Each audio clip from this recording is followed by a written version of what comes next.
Donc votre motivation, c'est d'avoir un bébé. Et d'être en bonne santé et de pas lui ressembler. C'est vrai? Je vais pas mentir. C'est quoi mon problème? T'es trop grosse. T'es pas... Les deux sont obèses. Les deux explosent les scores. Tu sais, t'en as une qui est à 200 et quelques, et l'autre pas très loin. Mais sa préoccupation première, c'est de faire en sorte de ne pas la ressembler. Mais t'es déjà hors norme. T'es obésité morbide, morbide, morbide, morbide. Franchement, on peut en rajouter plein comme ça. Tu veux pas la ressembler. J'ai envie de te dire, même s'il y a une différence, tu fais la moitié. Actuellement, là, on va pas se mentir. Hein. C'est dégueulasse ce que je vois. Et c'est pas une maladie. Hein. Petite vidéo aujourd'hui, ça sera sur 3 vidéos TikTok. Ouais, auxquelles je vais réagir. Comme d'habitude, ça m'agace. Mais il faut le faire. Vas-y, pourquoi pas. On va réagir. À tout de suite.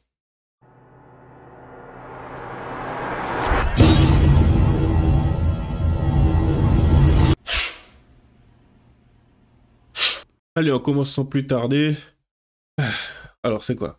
Une voile dans une maison de chrétiens. D'accord. Allez, c'est parti. Eh les frères, machallah ma soeur. Voilà, voile dans une maison de chrétiens, machallah. Maman, on a tous commencé chrétiens, mais on est tous devenus... Malheureusement, je sais. Malheureusement, je sais. Vous savez, mine de rien, ça pourrait être quelque chose de simple, basique, lambda, tu sais, peut-être un frère et une sœur qui s'amusent, la mère qui surréagit. Mais mine de rien, derrière tout ça, moi, ce que je vois, c'est, en fin de compte, c'est des religions qui ne sont pas spécialement prises au sérieux. Concrètement, je ne dis pas que les chrétiens et les musulmans ne peuvent pas coexister, cohabiter. Mais déjà, je me dis, c'est un peu louche de voir une jeune fille qui suit une religion et sa mère qui est dans une autre. En soi, comme je l'ai dit, ça peut arriver, tu sais, il n'y a pas de souci. Ça montre aussi que la mère, elle est plutôt ouverte. Mais en somme, est-ce qu'elle a le choix? Je ne connais pas la situation de la fille et de la mère. Et la mère qui surréagit par rapport à tout cela, je suis désolé, mais ça ressemble un peu à de l'exposition. Une façon aussi de manifester son mécontentement par rapport, enfin, à l'égard de sa fille. Donc oui, c'est bien beau, mais ça en dit long. Parce qu'en fin de compte, sur le coup, ça remet en question ce fameux « est-ce qu'en fin de compte, elle a accepté ?» Ou d'une certaine manière, ben, elle se retrouve pieds et mains liés et elle essaye de tolérer cette situation, une situation qu'elle vit de façon très inconvenable, quoi, on va dire ça comme ça. Donc, je sais pas, mais déjà, moi, quand je vois ça, je trouve ça louche. Je trouve ça bizarre. Pour beaucoup, c'est innocent, c'est rien, c'est lambda. Bon, comme d'habitude, hein, ce n'est pas donné à tout le monde de s'intéresser à certains petits détails. Tu sais, on peut avoir tort, comme on peut avoir raison, et ça peut être le début de quelque chose d'intéressant. Donc, bon. Bon, enfin, pour moi, déjà, c'est parlant. Après, ça reste mon point de vue. Allez, on continue. Bassem. Donc toi, tu travailles dans les mariages? Voilà, je suis prestataire dans les mariages. C'est qui les pires mariages, frérot? Les rebeux. Les rebeux. Je vais pas te mentir. La vérité, dans tous les mariages, il y a des délires. Dans tous. Mais les plus flagrants, c'est les rebeux, frérot. C'est eux qui font le plus de bruit, c'est eux qui montrent le plus, c'est eux qui klaxonnent, c'est eux qui crient. Mais pourquoi tu rages, toi? T'es Ou de la salle. Je sais pas pourquoi, depuis tout à l'heure, ça se voit que t'es la petite hyène qui regarde dans le coin. En plus, t'es prestataire, toi, tu dois être un gros lèche, toi. T'es une rageux de service. Écoute-moi bien, j'ai du seum parce que on représente mal, frérot. C'est qui bloque les autoroutes? C'est qui que tu regardes dans le journal, un mariage a été reporté ou annulé ou machin? C'est qui? C'est des Suédois, comme tu dis, c'est quoi. vrai, j'en parle tout de suite. C'est Hackinson. Attention, y a pas que, y a pas que, y a pas que. Moi, il y a que eux. Je te le confirme, il y a que eux. Oh, frérot, il y a des mairies. Maintenant, quand tu vas te marier, elles te demandent 1000 €, un chèque de 1000 € d'acompte. J'ai fait un mariage, ils ont débarqué. Drapeau tunisien, drapeau algérien, ils ont débarqué à la mairie et ils ont sorti leur carte d'identité française. Je suis français. Non, mais t'imagines. La honte. T'imagines. Ils mettent les drapeaux sur les voitures. La honte. Frérot, c'est qui dit le drapeau? T'as vraiment besoin de le savoir, je suis rebeu, frère. Ouais, j'étais James Bond 007 ou quoi? Et ouais, dans ce genre de situation, quelque chose que l'on peut constater, que l'on voit assez souvent, Tu sais, on peut l'entendre, hein, c'est un moment merveilleux, c'est un moment de partage.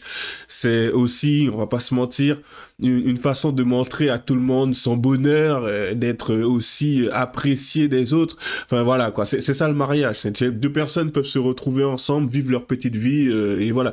Donc, il y a un aspect culturel, il y a un aspect religieux au mariage. Donc, voilà, on va pas se mentir. Mais par contre, partir dans tout ce qui est tapage, faire du bruit, taper, casser, bon, là je vais même pas m'intéresser aux individus, à la culture, voire même l'ethnie, peu importe. Non, là c'est vraiment le comportement. Tu sais, ce genre de comportement dégage, ben, comme juste avant, hein. Comme juste avant avec la femme, la mère qui criait qui répondait par rapport au fils, je pense. L'exposition constante. Oui, regardez-moi, regardez-nous, on est heureux, regardez-moi, moi, encore moi. Voilà, que ça. Et bien sûr, dans ce genre de situation, tu sais, ça renvoie à cette idée que certains ne peuvent pas apprécier quelque chose quand bien même tu pourrais vouloir de l'exposition, mais tu sais, dans une forme de respect, un moment plutôt respectueux, tu sais, les klaxons et tout, c'est déjà pas mal en soi. Donc après, si tu en viens à vouloir crier, exposer ton drapeau, vas-y, c'est un mariage tunisien, marocain, tout ce que tu veux. Enfin, après, bien sûr, de mon point de vue, il y a un aspect un peu débile à faire ça. Mais bien sûr, ça reste mon point de vue. Certains ne seraient pas d'accord avec moi. Mais je vois pas beaucoup de personnes, tu sais, les Français ou autres. Enfin, j'ai envie de te dire, même en Guyane, c'est la même. Tu sais, la quantité de mariages que j'ai déjà vu, des voitures qui passent, tu vois pas des mecs défiler avec un drapeau français. Ou voire même, parce qu'on a un drapeau en Guyane, tu verras pas des mecs se balader avec des klaxons, des voitures et tout, et un drapeau guyanais. Ouais, de la Guyane. Même des Haïtiens. Il y en a des Haïtiens en Guyane. Et pourtant, enfin, je me rappelle pas une fois où, quand je suis allé dans un mariage haïtien, il y avait un drapeau Haïti exposé montrant que, ouais, ici, c'est un mariage haïtien. Non. C'est qu'en fin de compte, c'est... Tu sais, ce truc de vas-y, on va mettre en avant l'endroit d'où l'on vient, sachant que pour certains, ils y vont seulement pendant les grandes vacances et ils n'osent pas aller pour y vivre. Ça fait quand même un peu drôle. Ça me fait toujours rire dans un sens. Mais bon, on continue. Allez. 3e et dernière vidéo. 275,9.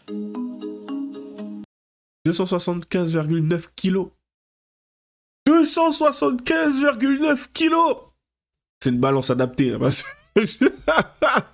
Franchement, si c'était pas le cas, elle l'aurait brisé le truc. C'est terrible. On continue.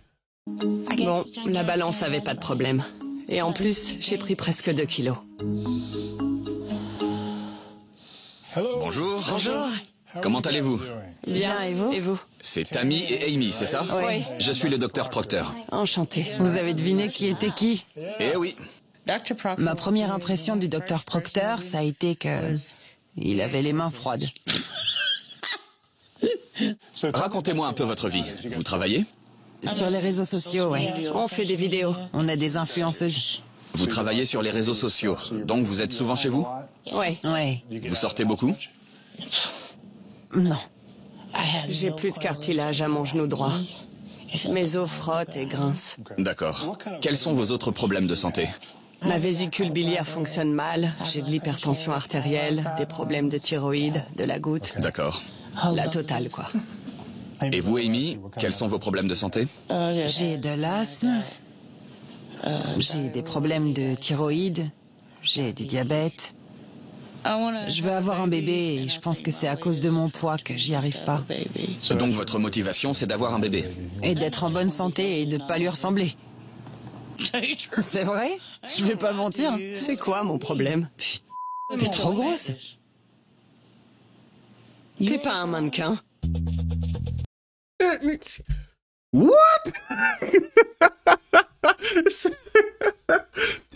L'échange est lunaire. Déjà, ouais, j'ai cru comprendre qu'elle avait un bébé, mais en fait, elle veut avoir un bébé. Et je lui ai dit, mais tu as pas pensé avant avant, quand tu... Enfin, je sais pas, est-ce qu'à un moment donné, elle a été mince? Ok, d'accord. Et juste après, tu vannes sur le... Ouais, je veux pas lui ressembler. Franchement, hein, j'avais une tête peut-être, mais au début, je pensais que c'était une blague. Et le pire, c'est qu'en fait, ça ne semblait pas être une blague. Et t'as l'autre qui regarde. Ouais, mais t'es pas un mannequin non plus. Mais en fait, vous vous rendez... Non, elles ne se rendent pas compte de la situation dans laquelle elles sont. Ça se voit clairement. Hein. Déjà, les conversations, ça semble être presque enfantine, je crois. Gamin, tu sais, ça se vanne un peu, ça rigole. C'est un peu comme si la situation n'est pas urgente, tu vois. Certains vous diront, ouais, mais non, ce n'est pas l'obésité qui a engendré...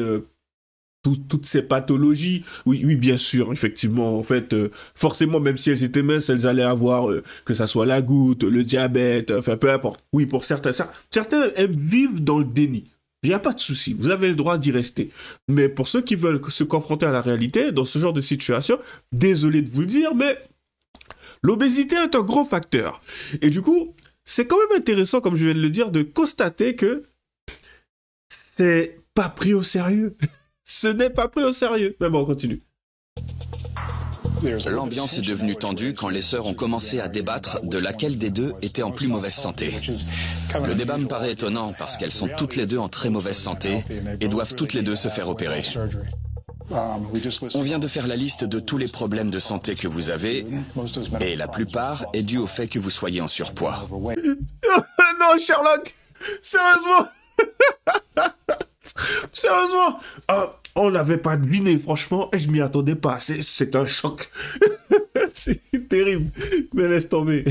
Il y a des trucs quand même un peu bizarres sur TikTok. Après, ça ne m'apprend rien, tu vois. C'est un divertissement bête, et voilà. Mais c'est chaud quand même. Après, bon, ça se passe aux States. Rien de surprenant. Je pense qu'il est inutile de vous préciser que si vous ne perdez pas de poids, si vous ne perdez pas beaucoup de poids, il ne vous reste plus beaucoup de temps à vivre. C'est un sacré travail qui nous attend. Je vais faire tout mon possible pour que vous soyez en meilleure santé. Mais il faut aussi que vous me montriez votre motivation. Je dois être sûr que vous êtes déterminé et que vous allez réellement vous impliquer. Il faut que vous perdiez du poids d'ici notre prochain rendez-vous. Amy, il faut que vous ayez perdu 11 kilos avant que je vous opère. Tammy, vous pesez 275 kilos. Il faut que vous descendiez autour des 250. C'est un sacré défi. L'objectif de poids que j'ai fixé à Tammy est plus important parce qu'elle pèse quasiment le double d'Amy. Vu son poids, elle devrait rapidement réussir à perdre des kilos. Mais si elle ne s'implique pas entièrement dans ce changement de mode de vie, cela risque d'être très compliqué pour elle de se faire opérer.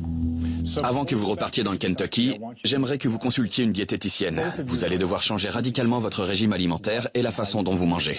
J'ai essayé de la convaincre de manger un peu le matin. En rentrant, on ira faire des courses. Arrête, c'est comme ça depuis que j'habite avec toi. Traverser ce genre d'épisode avec un membre de sa famille, c'est toujours à double tranchant. Je ne suis pas très serein après avoir assisté à leurs échanges dans mon bureau. Mais j'espère qu'elles trouveront une façon de se soutenir mutuellement. Personnellement, je ne crois pas. Parce que, comme je l'ai dit, hein, c'est que les deux, dans leur façon de converser, ça renvoie vraiment cette idée qu'elles ne sont pas conscientes de l'urgence, en fait. Bon, après, tu me diras, si elles en sont arrivées à ce stade-là, c'est normal. Rien d'étonnant, rien de nouveau sous le soleil. Mais le fait de le voir, en fait, même face à un médecin, tu vois, tu te dis, mais tu sais, t'as souvent ce truc lorsque tu te retrouves face à un professionnel de santé, tu te dis, mais bon, si j'en suis là et qu'il m'a dit ça, c'est chaud quand même. Faudrait peut-être que je fasse quelque chose et que je sois un peu plus sérieux. Tu sais, de la discipline. Voire même, hein, tu penses limite à des solutions drastiques à mettre en place, à appliquer. Mais là, non. C'est... ouais, mais t'es plus grosse que moi. Moi, je veux pas être comme toi, moi. Quoi? C'est juste délirant. Bref, on va s'arrêter là. Pas besoin d'en faire 15-20 minutes. Du coup, comme d'habitude, lâchez les j'aime pas, les commentaires. TikTok, c'est de la demeure. Comme d'habitude, les liens seront dans la description. Bonne chance à nous. À la prochaine.